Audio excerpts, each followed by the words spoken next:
was destabilizing fast. As it begins to implode, the imagined order has no hope of saving it, but luckily someone else does. The Seven are sworn protectors of the 0 point. Time itself is breaking down, bringing the meteor and other locations from the past to the island. Out of the new meteor emerges our latest member, the scientist, who is already preparing a plan to save reality. He builds these rift beacons around the island, using their power to gather resources and prepare the other members of the Seven for their plan. Together they'll use rifts to unpause time and jumpstart the 0 point into stabilizing, but for that to work, they need the meteor.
The island has now been reshaped by the 0 point, split into 2 pieces of land that sandwich the orb for extra protection. The imagined order needs to re-establish control over the island, and fast. They send agents to survey the area, but quickly they come face to face with their snapshots. But only one problem: these snapshots are different. They're altered by an evil mad scientist known as Chaos Agent. The scientist belongs to a secret crime syndicate, Shadow, founded by Midas, a powerful and greedy leader. His true power is in the form of the Golden Touch, a curse that was placed on him after he tried to steal the treasures of an ancient king. And despite this, Midas' organization is taken from underneath him as Chaos Agent rises to grab power. With his vast wealth, Midas makes a new organization, Ghost, and its purposes are very different. Instead of committing crime, Ghost becomes a secret agency that spies on the mysterious activities around the island. Quickly, Midas learns about the loop in the imagined order, and he is blown away by their evil plans. This causes him to recruit his daughter Jules, who's been a master engineer her entire life. To distract the IO from his plans, he wages war against Shadow to cover up his true intentions, building a device that'll destroy the loop for good. He believes the key to doing this is the storm. It's how the imagined order enforced the loop by bringing it in every 22 minutes to kill whoever's left standing. So by pushing it back, you'll free everyone trapped by its wrath. What he doesn't know is that the imagined order is already keeping tabs on him. John Jones is a field agent who has dedicated his life to the order. Under their oath, he has done covert work on the island hundreds of times, leaving a snapshot every single time he re-enters the loop. But before Jones can figure out Midas' plan, it is sprung into action as the device event.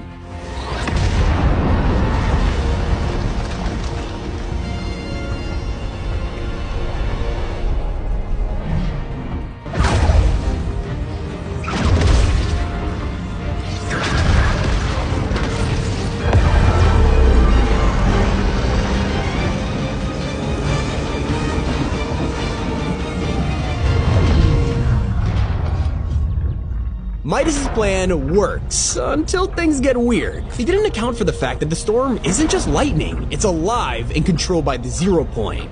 Must be connected to the loop. There's no way we could have predicted that it would react this.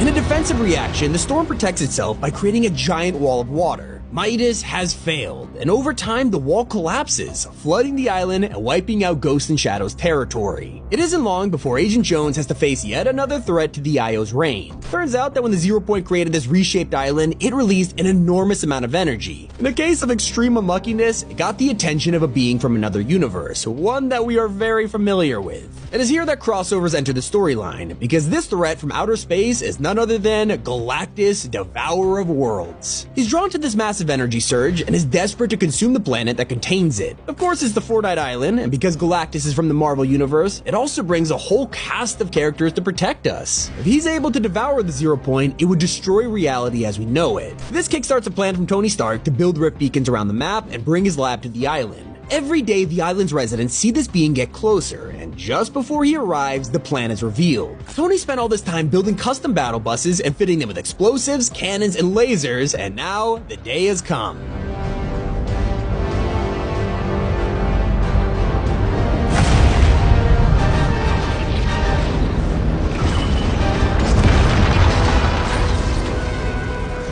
Fight him off, and ultimately he maybe got a little too much power before he rifted him away for good, and this causes major problems. With Galactus exposing the Zero Point, it has once again started to destabilize. We know this time period as the Zero Crisis, and this time the Seven aren't here to save it. So right now the Imagined Order is panicking, but for a different reason. They don't care if reality breaks down, they just want to make sure nobody jumps into the Zero Point and escapes the loot. So they send Agent Jones on a task. He travels through 88 different realities, jump after jump, to recruit the galaxy's best bounty hunters so they can hunt down those trying to leave. After spending months on this task, he returns only to find that the Zero Point is worse than he left it. He begs his boss, Dr. Sloan, to do something, but she won't listen. What's the point of recording these logs if you're not gonna listen? We've lost control of the Zero Point. Do you get what that means? You must not, because you're doing nothing. I've dedicated my life to the Order. I've given everything. And for what? To just sit back and watch reality end? That's not who we are. At least it's not who I am. Not anymore. Time is running out and Jones refuses to submit. Instead, he takes matters into his own hands, defecting from the IO for good. And that's when he breaks into the bridge searching for a secret file. This is Agent Jones requesting access to restricted file 8752. Oh, really? No time to stabilize reality, but plenty of time to revoke my credentials. This is Agent Jones requesting access to all materials related to the Seven. Oh, great! If you're not gonna give me what I need, I'm just gonna have to take it. So he does, and with his newfound knowledge, he hops on a battle bus and heads straight for the island, where the Zero Point is on the brink of imploding. He rushes through all of the hunters he spent months recruiting and gets there just in time.